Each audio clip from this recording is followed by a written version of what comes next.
علیکم ناظرین، کیسے ہیں آپ سب؟ امید کرتے ہیں آپ لوگ خیریت سے ہوں گے۔ آج کی اس ویڈیو میں ہم آپ لوگوں کے لیے ایک ایسی ویڈیو لے کر آئے ہیں جو یقیناً آپ لوگوں کا ایمان تازہ کر دے گی۔ جب پوچھا گیا حضور یہ قربانیاں کیا ہیں، فرمایا تمہارے باپ ابراہیم کی سنت ہے، اور فرمایا کہ ان کو خوش دلی سے اللہ کی راہ میں قربان کرو۔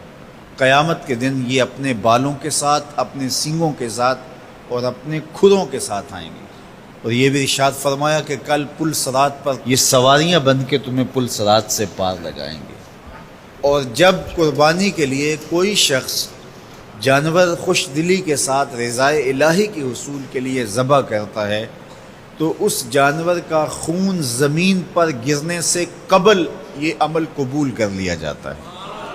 اور یہ بات بھی ذہن میں رکھیے گا کہ ایام نہر یہ 3 دن جو خون بہانے کے ہیں، 10، 11 اور 12 تاریخ، ان ایام میں آپ جو بھی عمل کریں، نماز پڑھیں اور دیگر صالح اعمال کریں، بہت قابل قبول ہیں اور اللہ ان کو قدر کی نگاہ سے دیکھتا ہے۔ لیکن ان ایام میں جو سب سے زیادہ اللہ کو محبوب عمل ہے وہ راہ خدا میں خون بہانا ہے، قربانی پیش کرنا ہے۔ تو قربانی کا کوئی اور متبادل نہیں ہو سکتا۔ کچھ لوگ یہ فلسفہ ان دنوں کے اندر بیان کرتے ہیں کہ 20-50 ہزار کی قربانی کرنے کی بجائے اتنے اگر کسی غریب کو دے دیے جائیں تو اس کے 2-3 مہینے خیریت سے گزر جاتے ہیں، اور وہ گھر کے اندر جو ہے وہ ضرورت کی چیزیں ڈال لے تو گوشت تو 2-4 دن کے اندر کھایا پیا جاتا ہے، ختم ہو جاتا ہے۔ لیکن اگر اتنے پیسے کسی غریب کے گھر دے دیے جائے تو یہ اچھی بات ہے۔ تو اسلام کب اس عمل سے روکتا ہے؟ غریب کی مدد کیجیے، صرف عید کے دن ہی نہیں، مینڈے کی جگہ ہی نہیں، بلکہ اسلام تو راہ خدا میں جانور ذبح کر کے اسی جذبے کو بیدار کرنا چاہتا ہے کہ تمہیں گوشت کی ضرورت بھی نہیں تھی پھر بھی تم نے ذبح کر دیا، تو جہاں ضرورت ہوگی اور تمہاری ہمسائیگی میں، تمہارے اطراف میں جب کوئی غریب ہوگا تو پھر تم اس کے لیے ذبح کیوں نہیں کرو گے؟ اس کے لیے تم قربانی کیوں نہیں کرو گے؟ ایثار کیوں نہیں کرو گے؟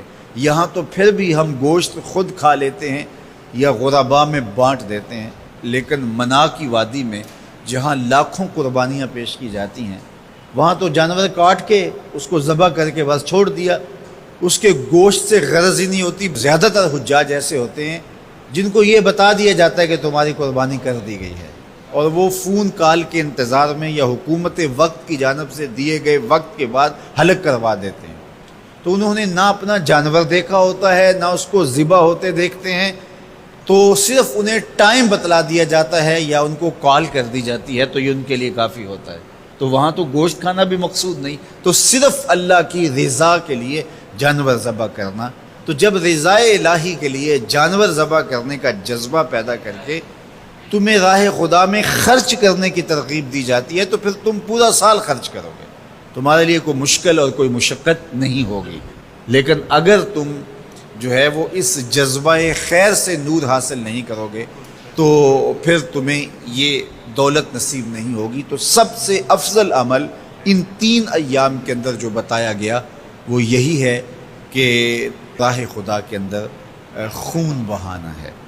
اللہ کے محبوب علیہ الصلوۃ والسلام کی خدمت میں جو ہے وہ مینڈے لائے گئے جو چتکبرے تھے، اور حضور علیہ الصلوۃ والسلام نے اپنے مبارک ہاتھ سے ان کو ذبح کیا۔